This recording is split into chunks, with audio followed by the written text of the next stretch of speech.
Hello students, welcome to the video series of multimedia and applications. Today we are going to discuss about our fifth unit, which is sound. And sound in nature, we do know that is in the form of waves. So basically sound in nature is physical and analog process. एक physical और analog process है, we do know, और quantity है, physical entity है, having amplitude, that is movement intensity, and waves of certain speed that a human can hear because they stimulate sense of hearing. So basically sound का एक अपना amplitude होता है, यानी कि मूविंग इंटेंसिटी होती है और अपनी एक स्पीड होती है जिसके साथ वो ट्रैवल करती है, यानी कि अपनी एक उसकी रेंज है और अपना उसका एक वैल्यू है जिसके थ्रू वो ट्रैवल कर रही है और हम लोग ह्यूमंस उसको सुन पाते हैं because we do have that capability of hearing the sound. Now, parameters such as the frequency, pitch, time and length determine the content of the sound signals. So, sound की कुछ अपनी properties हैं, कुछ अपने attributes हैं, जैसे कि frequency, pitch, time, length, जिससे हम साउंड सिग्नल्स को डिटर्मिन कर पाते हैं कि कहाँ से साउंड आ रही है, कितनी दूर से आ रही है, किस रेंज के साथ आ रही है, कितनी प्रॉपर आ रही है. A human ear starts hearing sound at 20 hertz. So basic जो हम sound सुन पाते हैं वो 20 hertz capacity है. And the sound being analog in nature cannot be directly entered into the computer or multimedia document. It requires the digitalization process. So basically sound को हम directly जो हम बोल रहे हैं और सिस्टम में हमारी आवाज़ जाती रहे तो ऐसा तो नहीं हो पाएगा. हमें उसके लिए प्रॉपर इक्विपमेंट्स चाहिए होंगे, प्रॉपर इंस्ट्रूमेंट्स चाहिए होंगे रिकॉर्ड करने के लिए साउंड को, या फिर साउंड को रिफ्लेक्ट बैक करने के लिए, यानी कि प्रोड्यूस करने के लिए. सो बेसिकली उन पर्टिकुलर इक्विपमेंट्स और इंस्ट्रूमेंट्स के थ्रू ही हम अपने साउंड को रिकॉर्ड या कैप्चर कर पाते हैं. सो डिजिटलाइजेशन के प्रोसेस से हम ये करते हैं. और अब हम बात करेंगे एनालॉग साउंड की, जो कि हमारा नॉर्मल या नेचुरल फॉर्म में एग्जिस्ट करता है साउंड, तो वो एनालॉग फॉर्म में ही होता है. Sound is a wave which travels through the air at certain intensity and speed. The usual technology enabling the transfer or saving of sound content is based on the copying these phenomena to a certain medium, retaining the waveform, keeping the analog form. So basically sound हमें पता है कि signals की form में होगा, wave की form में होगा, और हमें sound को कैप्चर करने के लिए बेसिकली डिफरेंट इंस्ट्रूमेंट्स का यूज़ करना पड़ता है. तो हम क्या फ़ोन हो गया, यानी अगर हमें सिग्नल्स की फॉर्म में ही वैल्यू साउंड को कैप्चर करना है, जैसे इमेज को हम कैप्चर करते हैं तो हमें सीधी सीधी क्या चाहिए होगा, कैमरा. उसी तरीके से अगर हमें साउंड को कैप्चर करना है, यानी कि एनालॉग फॉर्म में प्रेजेंट है और कैप्चर हम करना चाहते हैं उस एनालॉग फॉर्म में साउंड को, तो किसी इंस्ट्रूमेंट की ज़रूरत पड़ती है, जैसे कि साउंड हो गया, जैसे कि माइक्रोफोन हो गया. Now, acoustics is the branch of physics that studies sound and sound pressure level is measured in decibel. तो ये कुछ फैक्ट्स हो गए साउंड के बारे में कि साउंड को अगर हम की स्टडी करेंगे तो अकूस्टिक्स एक साइंस की ब्रांच है जिसमें हम साउंड के बारे में स्टडी करते हैं. और बेसिकली साउंड प्रेशर को अगर हमें मेजर करना हो तो वो डेसिबल में हम मेजर कर सकते हैं, यूनिट हो गई उसकी. Sound consists of thousands of vibrations per second which determine the frequency of the signal. That is, one vibration is equals to 1 hertz.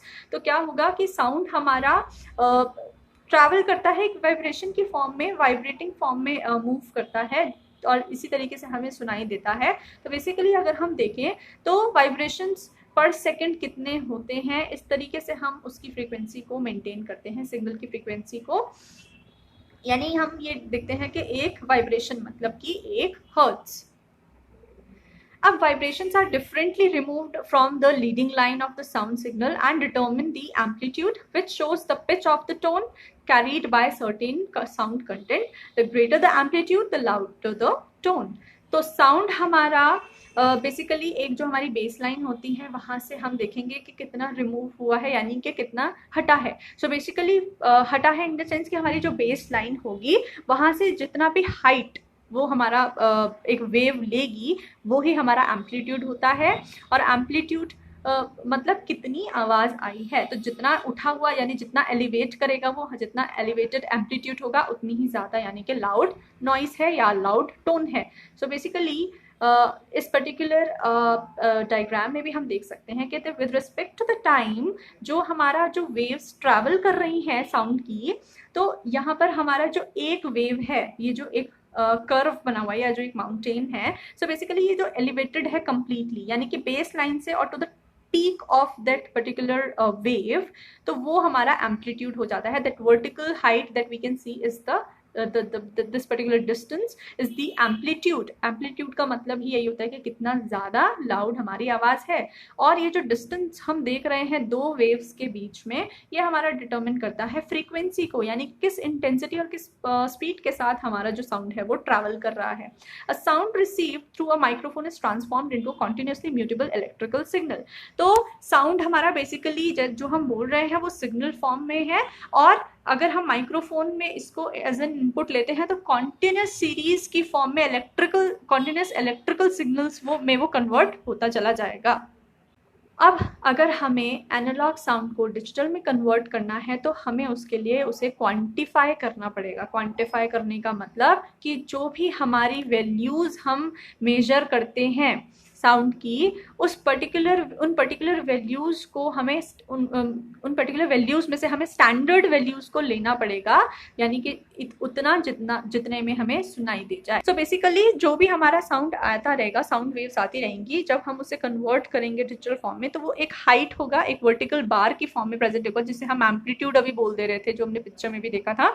और वो जो हाइट होगी, वो जो वर्टिकल बार होगा, वो वर्टिकल बार किसी पर्टिकुलर इंटेंसिटी के साथ यानी कि एक वैल्यू क्रिएट करेगा. हम वो वैल्यू मेजर अपना चार्ट अपना ग्राफ बना देंगे और वहाँ पर वो जो भी वैल्यू को मेजर करता है उस पर्टिकुलर वैल्यू को हम स्टोर कर देते हैं कि यहाँ तक, इस पर्टिकुलर वैल्यू तक हमारी एम्पलीट्यूड पहुँची है तो हमारा ये वैल्यू हो गई इस पर्टिकुलर सिग्नल के लिए. इस तरीके से हमारे पास PCM एक एप्लीकेशन है जिसके थ्रू हम इन वैल्यूज़ को कैप्चर करते हैं. Increasing the number of bits for quantisation of PCM signal results in the decrease of noise, that is the digital content becomes clearer and closer to the original analogue sound और signal. So basically जैसे हम picture में देखते थे,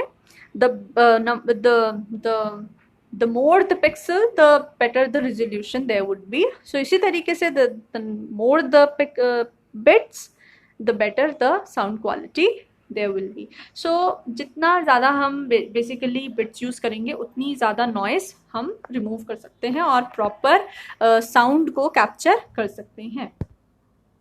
Now in order to convert the analog signal to digital, first sample the analog input at a given sampling rate and then quantize the input rounding its value to the nearest quantum.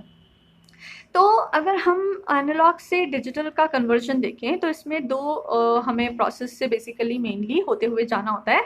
एक हो गया sampling, दूसरा हो गया quantization. तो पहले तो हम सैम्पल करेंगे, यानी जो वेव फॉर्म में वैल्यूज़ होगी उनको इनपुट करते हैं, उनको कैप्चर करते हैं इलेक्ट्रिकल फॉर्म में, और फिर वहाँ पे हमारी वो जो पर्टिकुलर वैल्यूज़ होगी उन पर्टिकुलर या जो हमारे बेसिकली सैम्पल होंगे उन्हें पर्टिकुलर वैल्यूज़ की फॉर्म में स्टोर कर लेते हैं और फिर उन वैल्यूज़ को हम कन्वर्ट करते हैं एप्लीकेशंस के थ्रू या क्वांटाइज करते हैं उन वैल्यूज़ को डिजिटल फॉर्म में, 0-1 की फॉर्म में. Audio can be sampled via microphones and A2D capture cards. तो माइक्रोफोन या A2D कैप्चर कार्ड की हेल्प से हम सैम्पल कर सकते हैं ऑडियो को. And sampling attributes contain sampling rate and duration of sample. तो बेसिकली सैम्पलिंग में क्या क्या चीज़ें हम एक्वायर करते हैं या फिर कैप्चर करेंगे, तो सैम्पलिंग रेट और एक ड्यूरेशन कि कितना सैम्पल हम नोट कर रहे हैं पर सेकेंड के हिसाब से बेसिकली.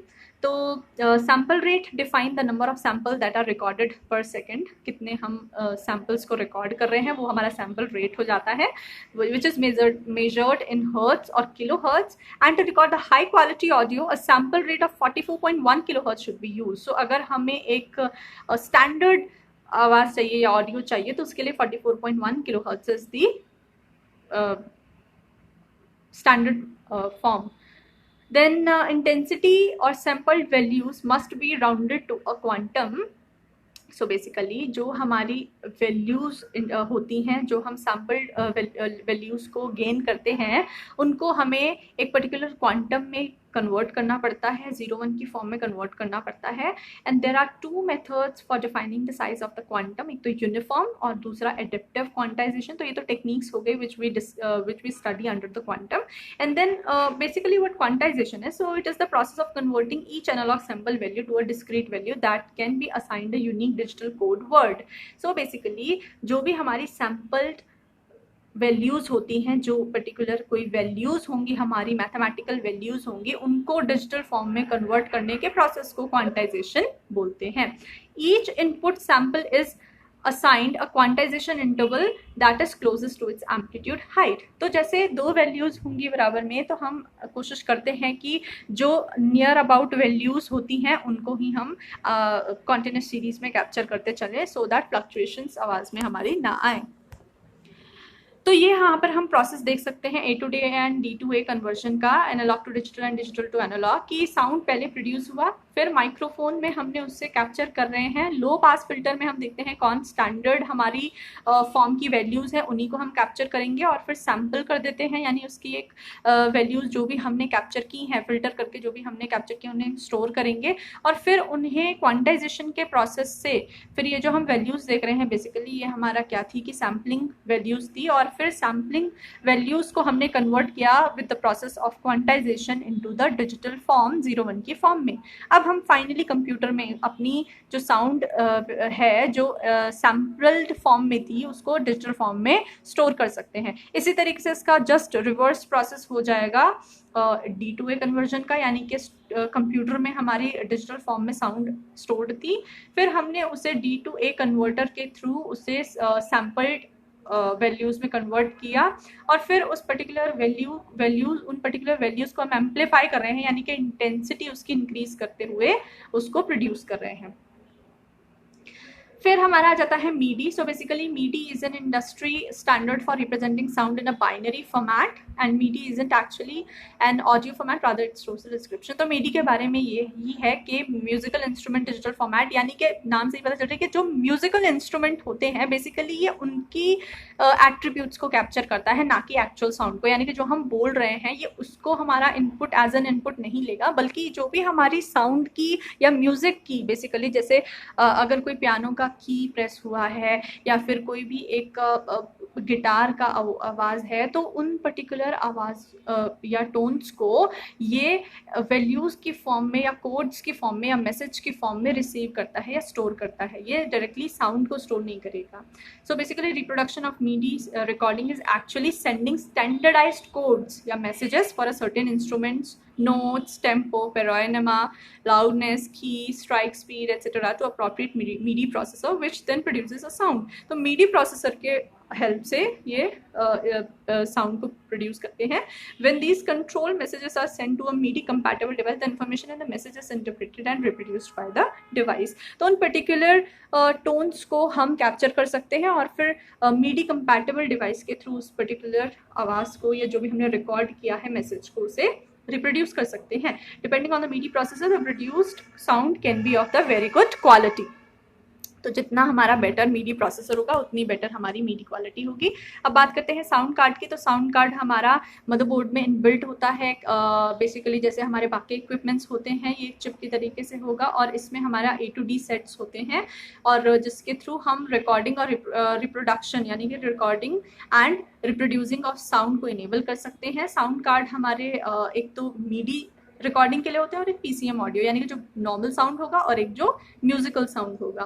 तो डिफरेंट इक्विपमेंट जो इसमें होते हैं वो microphone, external audio appliance, speaker वगैरह हो जाएगा, और बाकी जो आउटसाइड या इनसाइड ऑफ साउंड कार्ड होगा that would be the synthesiser, amplifier. तो ये सारे हमारे इक्विपमेंट्स हो गए जो एक साउंड कार्ड में बेसिक हमारे इनबिल्ट होते हैं। Then we talking about the MIDI और डिजिटल ऑडियो में, तो अभी तक हमने देख लिया कि मीडी एक्चुअल में साउंड क्रिएट नहीं करेगा, वो सिर्फ स्टोर करेगा टोन्स को, वैल्यूज़ को, और डिजिटल साउंड हमारा क्रिएट करता है वैल्यूज़ को। मीडी का फाइल साइज कम होगा, डिजिटल ऑडियो का ज़्यादा होगा। ये एक्चुअल में मीडी हमारा साउंड को रिप्रोड्यूस नहीं या प्रोड्यूस नहीं करता जबकि या रिकॉर्ड नहीं करता, जबकि डिजिटल साउंड हमारा डायरेक्टली साउंड को जो एनालॉग फॉर्म में होगा उसको भी स्टोर करके रख सकता है। और फिर इनके डिफरेंट डिजिटल फाइल फॉर्मेट्स हैं। सो मीडी के लिए MID हो गया, एंड डिजिटल के लिए we have so many WAV, AIF, AU, RAM and so on. So here are some more audio file formats that are supported by different equipments or different formats. So basically Apple के लिए अलग है, real media के लिए RM हो गया, midi के लिए अलग होता है, WAV is for Windows wave format, and then AU is there, VOC, FLAC, and there are many more others file formats जो हम अलग अलग इक्विपमेंट्स या अलग अलग एप्लीकेशंस के लिए यूज़ करते हैं. That is all for this particular unit. Thank you.